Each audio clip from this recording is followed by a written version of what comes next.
반갑습니다. 오늘은 내용을 바로 시작하겠습니다. 일단 첫 번째로 살펴볼 내용은 블룸버그에서 나온 파나소닉과 관련된 내용입니다. 블룸버그 기사 제목만 보게 된다면 파나소닉의 배터리 감산이 테슬라의 수요 둔화인 것처럼 보이게 됩니다. 블룸버그 같은 경우 제가 좋아하는 기자님이신 랜덜식 기자님의 기사를 많이 소개해 드리기도 했는데, 역시 기자에 따라서 내용이 상당히 다를 수 있다라는 걸 보여주는 대표적인 예가 될 것 같습니다. 일단 그 내용을 조금 더 살펴보게 되면은 파나소닉이 배터리 생산을 감산하는데 그 세부 내용을 보게 되면 일본 내에서 60%를 감산하게 됩니다. 그래서 이것 때문에 테슬라의 수요에 문제가 있다라는 헤드라인을 들고 옵니다. 자, 과연 사실일지 아닐지 하나하나 살펴보겠습니다. 또 같은 주제이지만 테슬라에 대해서 조금 더 우호적인 기사를 많이 쓰는 드라이브 테슬라 캐나다 기사 같은 경우에는 조금 더 세부적인 내용이 나오고 있습니다. 위에서 언급했던 일본 내 배터리 60% 감산은 그대로 포함이 되어 있지만 동시에 미국에서는 반대의 상황이다라는 내용도 소개가 되어 있습니다. 파나소닉의 3분기 어닝콜을 보게 되면 실제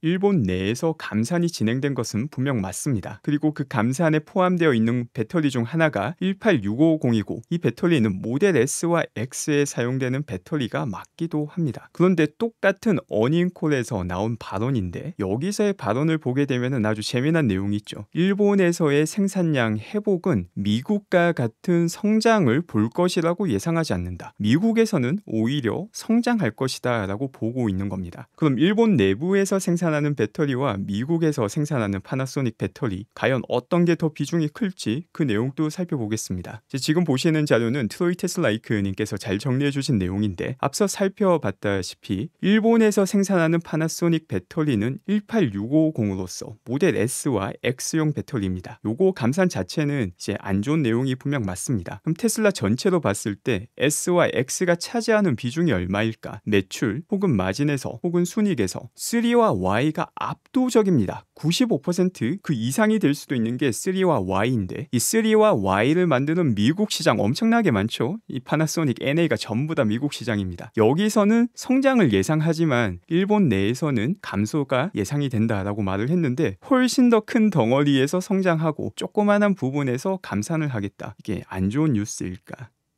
시장의 반응만 보면은 난리가 났는데 세부 내용을 보면은 이렇게 재밌습니다. 이게 당장에 주가 흔들림만 보면은 이게 코미디인 게 안 보이는데 참 세상에 코미디가 많습니다. 지금 보시는 내용 같은 경우는 미국에서 한때 유행했던 Birds aren't real, 새는 진짜가 아니다라는 풍자 캠페인입니다. 이게 8개월 전에 테드에까지 나왔는데 어떤 일이 벌어졌었는지 잠깐만 보겠습니다. Birds aren't real. 사람들이 이렇게 모여서 새는 전부 다 가짜다. 그리고 그 가짜인 이유가 뭐냐라고 보면은 believes all the birds in the United States have been killed by the government and have been replaced by government drones. 미국 정부가 새를 모두 다 죽인 다음에 드론으로 교체해서 사람들을 감시하게 했다라는 내용의 캠페인이고, Used to spy on the American. 이렇게 캠페인에 사람들이 많이 참여를 하니까 누가 봐도 헛소리임에도 불구하고 아무 말이나 믿지 말라라는 경각심을 강조하기 위해서 이런 풍자 캠페인을 벌였는데, 실제로 이런 내용을 믿는 웃지 못할 일이 발생하기도 하였습니다. 실제 우리가 방금 본 뉴스도 마찬가지이죠. 이게 블룸버그라는 매체의 이름이 있기 때문에 또 무슨 일이 일어날 거냐, 국내 신문사에서는 테슬라 수요 둔화로 인해서 파나소닉 배터리 감산, 테슬라 수요 둔화 큰 걱정 이런 뉴스들이 나올 겁니다. 근데 세부적인 내용을 살펴보면 새는 가짜다 와 크게 다르지 않지만 그런 현실이 항상 일어나고, 이게 자세히 살펴보면 개그지만 이렇게 단기적으로 주가가 크게 떨어졌기 때문에 이걸 마치 사실인 양 양떼들 마냥 우르르 몰려가는 모습을 분명 보게 될 겁니다. 그리고 이런 내용을 파악하는 게 능동적으로 파악을 해야지 이게 정말 위기인가, 기업 가치는 변하지 않고 혹은 오히려 더 증가하는 상황 속에서 주가가 내려서 오히려 더 좋은 기회인가를 파악할 수 있게 되기도 합니다.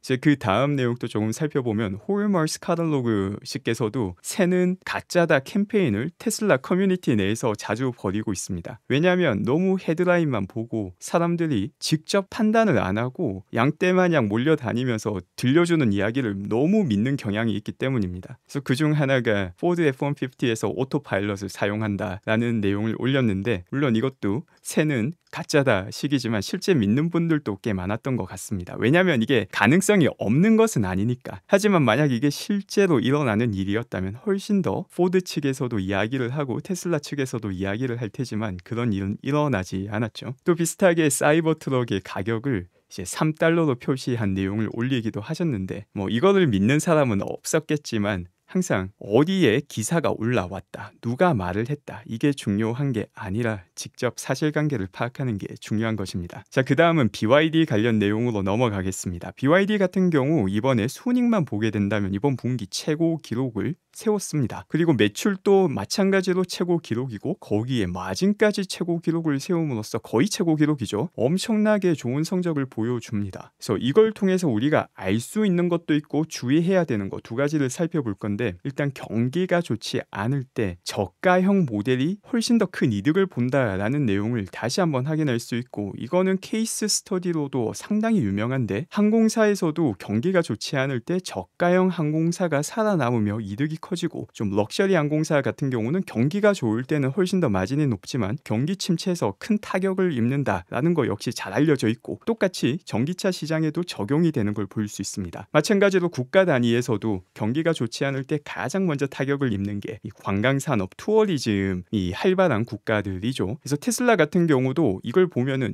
저가형 시장이 상당한 중요성을 가지고 있구나를 분명 보여주며, 모델 2의 중요성, 그리고 테슬라가 현재 진행하고 있는 원가 절감의 중요성을 분명 보여주기도 합니다. 근데 이게 끝이 아닙니다. 사실 조금 있다가 더 자세히 말씀드리겠지만 제가 상당히 오랜 시간 말씀드리고 있는 승자 독식은 지금 진행 중인 상황입니다. 승자 독식이 펼쳐지기 직전의 상황이 청소입니다. 버블이 있을 때는 뭐 제품만 있으면은 누구나 다 성공한다라고 해서 기업들이 많이 상장하고 여러 가지 시도가 일어나지만, 경기가 안 좋아지고 금리가 올라가면은 그런 버블들을 싹 쓸어가 버리면서 많은 기업들이 파산하게 됩니다. 그때 파산하지 않으려면 중요한 게 수익을 내야 됩니다. 이렇게 회계상의 수익도 중요하지만 기업이 파산하는 이유는 현금이 없어서입니다. 실제 돈을 빌렸는데 그 이자를 현금으로 못 내면 파산하게 되는 거죠. 그러면 BYD의 실제 현금 흐름은 어떤가? 프리 캐시 플로우는 어떤가? 프리 캐시 플로우라고 하면 영업 현금 흐름에서 설비 투자 비용을 제외한 금액입니다. 2분기의 프리 캐시 플로우를 보게 되면은 4.8 빌리언 달러로 엄청나게 많은 현금을 BYD가 분명 가지고 왔습니다. 그런데 3분기 같은 경우에는 오히려 2.6 빌리언 달러의 현금이 빠져나가게 되었습니다. 그래서 어디서 빠져나갔는가를 보니까 이 설비 투자인 카펙스 부분은 0.2 빌리언 달러밖에 증가하지 않았는데, 훨씬 더 많이 빠진 부분이 제품과 서비스를 판매하고 난 다음에 현금을 못 받은 부분에서 무려 이 둘을 합치게 되면 6빌리언 달러만큼의 현금 흐름이 줄어들게 됩니다. 그래서 이번 분기 같은 경우 현금이 쌓이는 게 아니라 2.6빌리언만큼 나가게 된 것입니다. 이거 상당히 중요한 내용입니다. 최근 들어서 제가 현금 흐름을 많이 이야기하고 있는데, 이게 승자 독식에서 누가 승자가 될 건지 보여주는 주요 지표 중 하나입니다. 첫째가 사실 가장 중요한 게 현금이고, 두 번째가 그 현금을 수익을 쌓으면서 현금을 쌓아가느냐. 현재로서 그 기업이 테슬라밖에 없습니다. 그래서 BYD 같은 경우 회계적으로는 당기 순이익이 정말 높았는데 실제 현금을 보니까 이거 팔았으니까 매출로 치고 순이익으로 다 반영되게 하는데 실제 현금으로는 받지 못했다라는 흥미로운 사실이 있습니다. 그리고 이 재미난 내용이 토요타에도 그대로 적용이 됩니다. 토요타도 나쁘지 않은 실적을 발표하였는데 캐시플로우를 보게 되면은 오히려 541 빌리언 옌만큼 마이너스를 기록합니다. 이 현금 흐름이 2019년 이후로부터 거의 꾸준하게 현금이 새어나가는 구조가 토요타에서도 목격이 되고 있습니다.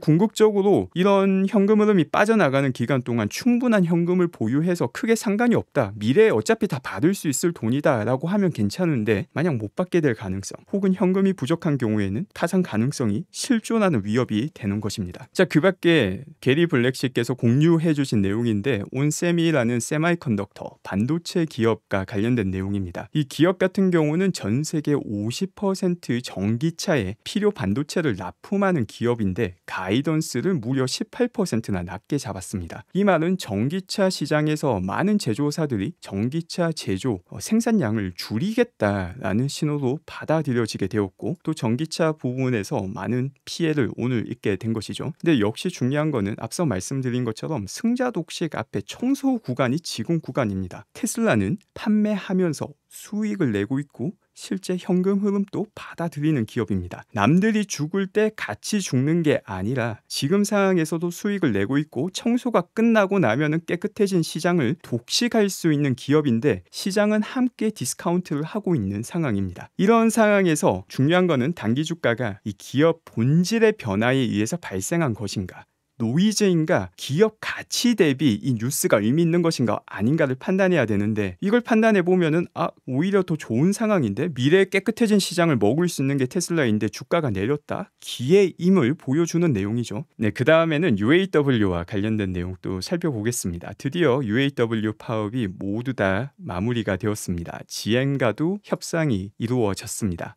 그 구체적인 협상 내용을 보게 되면은 몇 번에 걸쳐서 25%의 임금 인상에 합의를 하였고, 최고 임금 같은 경우는 시간당 42불, 하나로 한 6만 원 정도 혹은 그 이상이 되지 않을까 싶습니다. 합의를 하였고, 또 처음에 받게 되는 임금 같은 경우도 $30 이상으로, 이것도 한 4만 원 가까이 되는 돈인 것 같습니다. 협상을 해서 처음에 받는 시간당 임금 같은 경우는 거의 70%가 올라간 상태로 합의가 되었다라고 전해졌습니다. 그리고 비슷하게 테슬라에서도 파업을 하려는 시도가 있었습니다. 이게 스웨덴에서 일어난 일이고, 이걸 주도한 게 IF 메탈 노조인데 또 재미난 일이 발생을 하였습니다. 스웨덴에서 테슬라에서 일하는 사람들 보고 우리 파업할 거니까 이때 일하러 가지 마라 라고 요청을 했는데 사실상 아무 일도 일어나지 않았습니다. 테슬라 직원들에게 왜 파업을 요청했는데 여기에 응하지 않았는가를 물어보니까 파업할 이유가 없다라고 대답을 하였습니다. 테슬라에 일을 함으로써 지금 받고 있는 보상도 충분히 좋으며 미래의 커리어에도 다른 회사에서 일을 하는 것보다 훨씬 더 많은 경쟁력이 있기 때문에 굳이 파업을 할 필요성을 못 느꼈다라고 답변을 하였습니다. 그리고 그 밖에 포드에서 테슬라와 협의를 하여서 설치하게 되는 이 슈차 12,000대에서 15,000대로 늘렸다라는 내용이 나오고 있습니다. 이 전기차 시장 앞선 뉴스들이 모두 다 사실이고 성장 둔화가 현실화된다면 슈차도 더 줄여야 될 건데 더 늘렸습니다. 그리고 재미난 내용도 있는데 슈퍼차저 혹은 충전소를 운영하는 기업들 사이에서도 앞서 말씀드린 제조사와 똑같은 형태의 일이 벌어지고 있습니다. 분명 충전소를 점점 더 많이 설치하고 있는데 이익은 나지 않고 손해가 나고 있고 현금이 계속 빠지다 보니까 이 차지 포인트, EV고 모두 다 현금 보유량이 매년 줄어들고 있습니다. 그러다가 EV고 같은 경우에는 자본 조달을 지난 2분기에 진행하기도 하였습니다. 이렇게 자본이 계속 줄어들다가 결국 0을 찍고 빚을 못 갚게 되면 파산을 하게 되는 것이죠. 이 자본에 따라서 현금 흐름, 이익에 따라서 주가도 함께 쭉 내려가고 있는 걸 보여줍니다. 이런 충전소마저 만약 파산하게 된다면 역시 충전 사업에서도 이익을 보고 있는 테슬라가 남은 시장을 모두 다 먹게 됩니다. 지난 방송에서도 제이슨 드볼트 씨 말씀을 잠깐 전해드렸는데 오늘 또 약간은 공격적으로 들릴 수도 있는데 사실인 말씀을 남깁니다. 만약 다른 모든 사람들이